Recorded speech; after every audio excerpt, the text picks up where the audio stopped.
In this lecture, I will explain collector feedback biasing with emitter resistance. This biasing scheme is the combination of both emitter biasing and collector feedback biasing, and like always, we have to find out the operating point. I will apply KVL in the input loop to find out expression of current IB. I will apply Kirchhoff's voltage law in the input loop to find out expression of current IB, and for this we will start from VCC and end at the ground. Potential of ground is equal to 0 volts. So we have VCC minus drop across resistance RC. Let's say the current flowing through the resistance RC is equal to I. So drop is equal to IRC minus drop across this resistance IB RB minus VBE minus drop across emitter resistance is equal to IE RE equal to 0. So this is the equation, and first thing that we have to do is to find out current I. Current I is equal to IC plus IB. When you apply KCL on this node, you will find current I is equal to IC plus IB. So this equation will become VCC minus IC plus IB RC minus IB RB minus VBE, and VBE is equal to 0.7 volts in case of silicon transistor. IERE equal to 0. So this is the equation, and we already know the emitter current IE, is equal to sum of collector current and the base current. Collector current IC is equal to beta times the base current, and if we take base current common, we have beta plus 1 times the base current. So this is what we have, and you can see IC plus IB is equal to beta plus 1 IB. So we can replace IC plus IB with beta plus 1 IB, and also the emitter current IE is equal to beta plus 1 IB. So we can replace the emitter current IE with beta plus 1 IB. So the equation will look something like this: VCC minus beta plus 1 IBRC minus IBRB minus VBE minus beta plus 1 IBRE equal to 0. And now you can see in this equation the only current is base current. I will take base current common from these three terms, and we have VCC minus IB inside the bracket beta plus 1 multiplied with RC plus RE plus RB minus VBE equal to 0.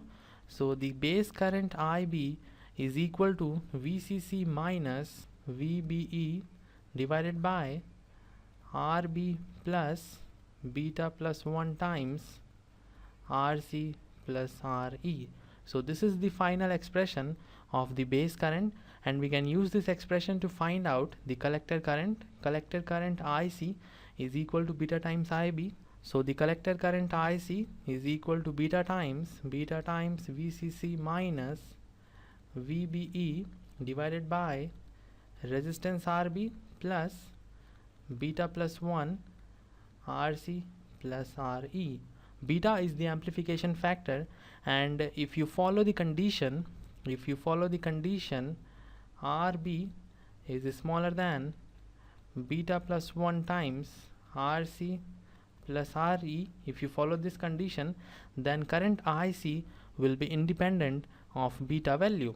So this is very important relation in case of this biasing scheme, because we don't want collector current to depend on beta, because if you change the transistor, beta will change and also the current IC, and when this happens, the operating point will shift. So this is the condition that we must follow to make current IC independent of beta. The next thing is the calculation of output voltage. The output voltage is VCE, and I will apply KVL. I will apply Kirchhoff's voltage law in the output loop